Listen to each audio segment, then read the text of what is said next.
That was a lot to take in.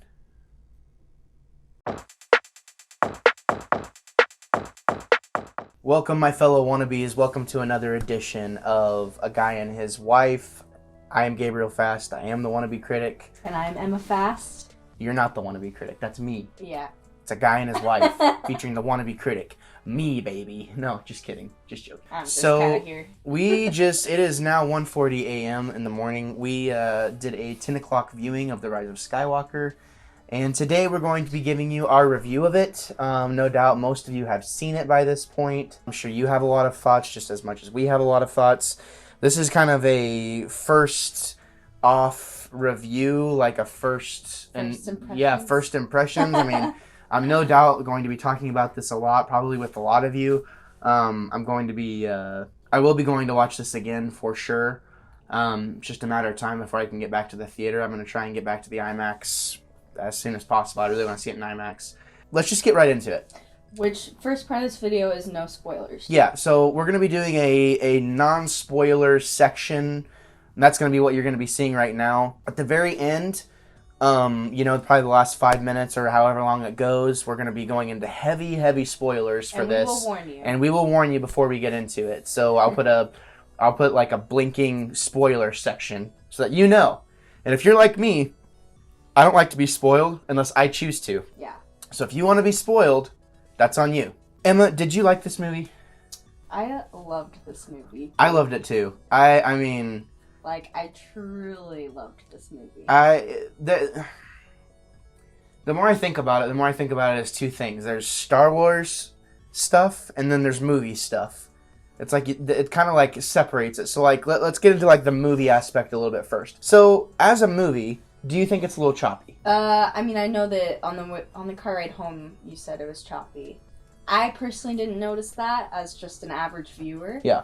I didn't notice it being choppy, but I'm sure a lot of Star Wars fans will notice that.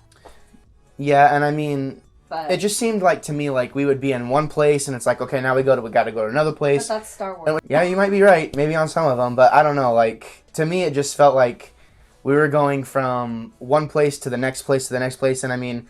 I feel like we changed scenery so many times, but to me it was just kind of like, I felt like I couldn't really blink, and I feel like if I would have had to get up to go pee, I would have missed something super duper important, because every single second of this movie counts, I feel like. Agreed, which I don't think is a bad thing. No, I don't either. I think that's one thing that people will take into consideration as far as like movie buffs and things like that. Like, I think that's one thing that's held the critics back from giving it a more positive score. There's plenty of, things that they're tying up. I mean, they're tying up this huge saga that we all know and love. Yeah, I mean, it's crazy.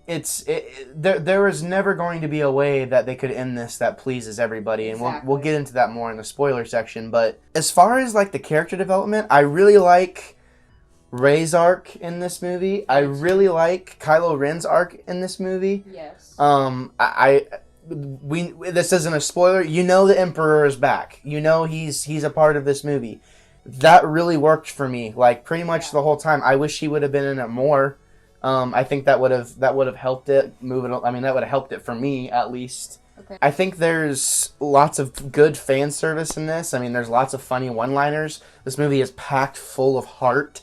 Like, yes. there's so much emotion. I mean, I teared up multiple times based off of music. I mean, there was certain music and there was certain symbolism and parallels that hit, and it was like, oh my god, this is like that thing from that thing, and it just fit so well. It was so good. Mm-hmm. And, now let's talk about some things that I think are worth mentioning. Poe and Finn, I don't think have landed really for anybody ever.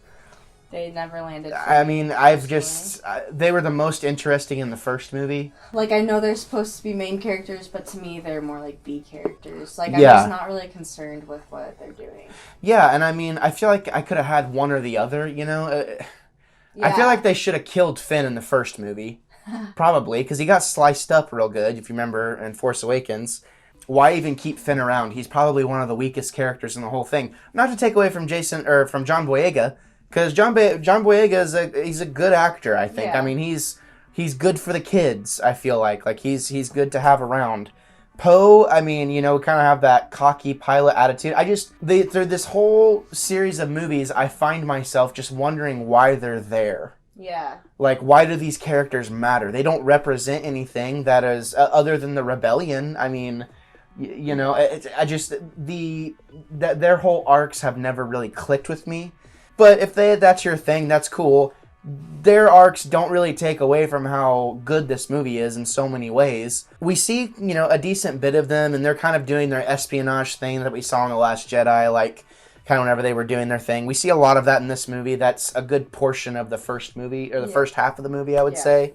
This movie's long. I mean, it definitely takes its place as probably one of the longest running Star Wars movies. Visually, this is one of the most beautiful Star Wars movies that I think I've seen. I mean, it's definitely better to look at than The Last Jedi, and I thought that was super pretty. Okay, one thing visually I wanted to say was, what was with, like, so much CGI? Did you notice that? As opposed to suits/puppets for the aliens. That's just kind of how it is now. You know, it's Disney being Disney. I mean, I don't know, it just feels like in, like, Mandalorian and other movies, like, they have more puppets and stuff. Yeah, well, it makes it come to life. Yeah, and that kind of, like, realistic aspect does kind of get lost. Some of the CGI aliens in this one, for me, kind of, like, meh. Yeah, it makes it... There are times where it kind of makes it feel just more like a sci-fi movie, you know what I mean? Like, those CGI aliens and stuff like that, which is, you know, it's still a pretty freaking awesome CGI movie to watch, but, yeah, I mean, you take something like The Mandalorian versus a movie like this... It's just a completely different audience, or I think it's a completely different idea that they're going for, you know, with these movies compared to The Mandalorian. But as far as, you know, the visuals, it's beautiful. The music is there. The emotion in the music is there. There was something going on in a scene that I don't want to give it away right now, but I didn't quite understand why I felt the need to bring it up or why it was important. It just didn't, you know, there's tons of nitpicky things that we could pick apart with this movie, but as a general consensus, I mean, I don't have a lot of negative things to say about it. Do you have anything else more that you want to say? Well, I just want to say that I really want to enjoy this moment of, like, really loving this movie, because I feel like people are just going to hate on it so much, just like they have in the last couple movies, and I love this movie, and I just want to, like, enjoy that fact. Yeah. I love this movie, and it made me feel good. Totally. I agree with you. For sure. So before we cut to spoilers, what we want to do is we want to give our score, you know, and we have a lot more to say in our spoiler section. So if you have seen it, you want to be a part of that conversation, go ahead. We kind of talk about the Emperor a little bit more and some other things. But as far as a score goes, what are you going to give this movie? So I personally love this movie. So I give this movie a 9 out of 10. Okay. Yeah. I think just, you know, for me personally, you know, taking the movie aspect and, you know, like the movie rules, quote unquote, and just my personal love and bias of Star Wars. And, you know, I've loved all of them so far. There's not a Star Wars movie I dislike. I like them all. But I do have to take all things into consideration and be fair. I'm going to give this an 8.5 out of 10 myself. The thing that's holding it back from being a 9 out of 10 for me, or, you know, really being a 10 out of 10 is just the choppiness and how much we transition. It's literally my only complaint with this movie. Small story nitpicks here and there, but other than that, I don't have a lot of bad stuff to say. Awesome. So let's cut to spoilers. Here. Spoiler time. So if you haven't seen The Rise of Skywalker, and you don't want to be spoiled on stuff, or if you just like spoilers and you don't freaking care and you want to be spoiled, this is your last chance. Like, right now, I'm going to be blinking spoiler alert right now. Like, this is your last chance. Leave. Yeah, leave if you don't want to be spoiled, because I'm about to spoil this so hard. We are about to spoil this so hard. So, you've been warned. Emma, let's get into your most disappointing spoiler. Yeah. So, very end, after Kylo Ren has had this amazing arc of becoming on the light side, then he dies. Yeah. Right after him and Rey kiss. Right when they kissed, I was like, yeah! I was doing the same thing. And then he just disintegrates. And I'm just like, no! Yeah, I was so upset. That honestly shocked me. That really, I mean, I did not see that coming at all. I was loving the movie until that point. I was like, God dang it. Why do they always have to freaking do this? I think that's why it's, I feel like that's going to be a kind of a divisive part of this whole thing is you're going to have people that are going to be really mad about this. I think it's really good for the story because we've been so focused on him being conflicted, and when you think about it, after Kylo Ren dies, there is no more Skywalkers. That's it. I know, and that's why it's irritating. It's like they couldn't have had one more live on. Yeah, I mean, well, Rey's decided since Rey didn't have a family, she's deciding that she wants to be a Skywalker now. Because at the very end of the movie, we get her and, she's gone back to Tatooine where Luke was raised, where where Luke was dropped off as a baby. And, this old lady comes up and she's like, who are you? There's not any, not been anybody here. And she goes, Rey. And she goes, Rey who? And then she looks over and sees the ghosted Luke and Leia, and they're just smiling. And I gotta admit, like, that part got to me, and, like, the two sons start playing, and, we find Rey in a position where the story ends, like, in the same way we found her. She's on this sandy planet, in the middle, by herself. She had BB-8 with her, obviously. Yeah. But, I don't know, like, that part really got me. Let's talk about the Emperor. The Emperor, every time he's on screen, every time we're at Exegol, which I thought that was kind of a funny name for a planet. Exegol? That's weird.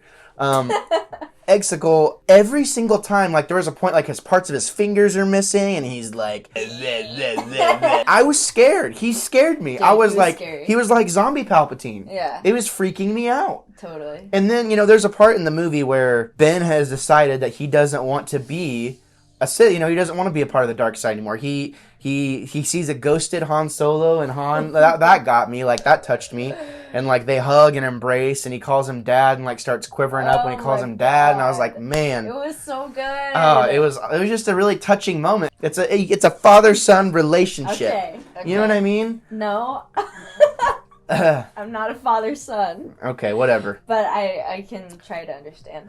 So that was really awesome. And then, he shows up to fight the Knights of Ren, which we knew about them 2 movies before. There's so much I want to know about them. Like, what were they doing in The Last Jedi? How come we didn't see them? Why did Rian Johnson not explain that or explore that? Really frustrating. It's frustrating we didn't see that much of them in this movie. It was kind of cool to see Kylo Ren or Ben Solo turn on them at the end of the movie. They're just so, like, mysterious. Like, they scared me, actually. Yeah, they were scared scary me when they were on screen. Yeah, they scared me as well, but give them their own comic arc. Like, I want to know more about Knights of Ren and Kylo Ren. Like, whenever they were on screen walking, in the ship, and Kylo Ren's like got his helmet on, they're all following him, and it's like super militant. It was like, wow, these guys mean business. I want more of that. Like, I want more of that story. Well, I love stuff like that. Maybe you'll get more. Yeah, maybe so. You never really know. You really know. Getting back to the Emperor, though, like, there's a part in this movie whenever Ben Solo and Rey go up to the Emperor, and the Emperor has, like, been honing his powers, no doubt, for the past 20 years, however long. Yeah. And they come together. I've been saying this from the beginning as well. Ever since Force Awakens and The Last Jedi, I've always said, what if, like, the dark and the light come together to balance each other, and that's the one. Like, that's the chosen one. Like, that is like 2 pieces of one. And the Emperor basically confirmed that. He's like, you've both come together to rise up, to be, to be like one, basically, is what he was talking about. Then he does like this like life-sucking thing. And dude, there's a part in this movie where his eyes, like the yellow, he's been blind, the whole time. The yellow comes back in his eyes. I was terrified. I was so scared. I was like, oh my God, what's about to happen? I did think it was kind of like overkill whenever he sent the Force lightning up in the air. I mean, that was a little over the top, but I mean, I'll give it to him, whatever, he's like all the Sith, whatever. Not everything with Palpatine's arc worked for me. There's a lot of questions I still have, and I'd like to, potentially have it explained, like his followers and stuff like that. But I mean, I know that there's probably hardcore fans out there that know more about, because I know the whole thing about him being cloned and stuff like that has been done in books before. Don't know a ton about that. You want to say something? Oh, well, I was just going to bring up the topic of, like, the whole mystery leading up to this movie was Rey's parents. Yeah. And whose Rey's parents were. So, were you surprised by that? Yeah, I honestly didn't see that coming. Like, I thought 100% for sure, I thought Rey was a clone. Mm-hmm. I thought Palpatine, especially like at the very beginning of this movie, in that incubator we see all of those Snokes, and that's going to be something that makes a lot of people mad. We see why? Because, like, what was the whole point of Snoke? Like, what's the point of Snoke then? Like, was that just a pawn that the Emperor placed? There's just not a lot of... It's kind of convoluted. Doesn't make a lot of sense. I think it's going to make people mad. But as soon as I saw all those clones of Snoke, I was like, oh, well, Rey for sure has to be a clone. Like, for sure, she has to be. So that's, you know, and that had already been a theory that I had, and I really wanted that to be a thing. I thought that the Knights of Ren were going to be, like, Rey clones, and that Kylo Ren had known about Rey this whole time. Obviously, that's not true. But there's just elements of that whole Palpatine arc that don't work for me particularly, but I still really like it. And I think it's really smart and kind of cool that they decided to make Rey the granddaughter of Palpatine, especially since Kylo Ren is the grandson of Darth Vader. Mm-hmm. So that was kind of cool to see that those two things intertwine. I wish I would have, you know, I just wish I would have had more. Like, they just kind of drop it on you. You know what I mean? Like, they didn't have time in The Last Jedi because Rian Johnson did The Last Jedi. They weren't able to expound on that at all or tell any of it. I mean, I wanted to be kind of broken a little bit more to the thought of Rey being a Palpatine rather than just having it dropped on me. Is it cool? I think it's cool. I think it works. Yeah. I personally like kind of the underlying message with it. Like, you can come from like absolute crap and still like be a good person. Felt like that was kind of an underlying, like, I don't know. Or you can come from a troubled past and still do the right thing, you know, and yeah, I liked that. Yeah. There was, you know, one thing that I did love, and obviously, you know, guys, we can't go in depth on everything in this one review, but one thing that I absolutely loved is how in the last movie, we see Kylo Ren, or we see Ben Solo, Kylo Ren, whatever, and Rey communicating, you know, even though they're at different parts of the galaxy, and like they're communicating and like they're interacting with each other, you know, in their environments. Like, we see that earlier in the movie whenever she's on the ship. But at the very end, whenever Kylo Ren or Ben Solo comes back, he has no lightsaber, and like she sees him, and then she puts her lightsaber behind her back and then lets it go, and then he has the lightsaber. I was like, oh my god, that was awesome. That was such a dope payoff, because I was like, how are they ever going to make this work? Right. And it just kind of shows, you know, kind of how closely connected that they were, you know, in the Force and things like that. It just really, really worked. I really loved it. Yeah, I know. I'm sorry, honey. It's okay. I'm so sorry. Yeah, it sucks. We're going to go into more spoilers. I'll have more to say after this. This is just, we wanted to do our review. We're doing movie reviews on this channel. So guys, thank you so much for watching. We really, really appreciate it. I'm really excited to get back to the theater to watch it again and to talk about it more. Have you seen it? What are your thoughts on it? Definitely let me know in the comments below. Let us know what your thoughts are. And we really appreciate you guys tuning in. Also want to make an announcement. Me and Emma are going to be going back through every Star Wars movie to review it on the YouTube channel now. Because I've already done it with my partner in crime on the segment we have on the podcast. So now it's time to do it all over again. Because honestly, this YouTube would have never been started without Star Wars. Because without Star Wars, the podcast wouldn't have been started. And without the podcast, the YouTube would have been started. Yeah. So it's only right that now, since me and Emma are having so much content, now we have to go through Star Wars because she doesn't remember all of it. Yeah, I want to like truly like watch them in order and educate myself. Yeah. And really get the most out of them. So I'm super excited. I'm excited too. You can also find us reviewing the Marvel Cinematic Universe. It's a project we've been doing for the past 6 or 7 months now, and those are going to be posting in January once a month, so you can check that out. Again, on all podcast platforms, that's the Wannabe Critic, and we seriously appreciate you guys stopping by, watching, and interacting with us, supporting us, and we love you. So thank you for everything, and thank you for preparing yourself for a plethora of hot takes and potentially unpopular opinions. I am Gabriel Fast. I'm Emma Fast. And we will always be the Wannabe Critics.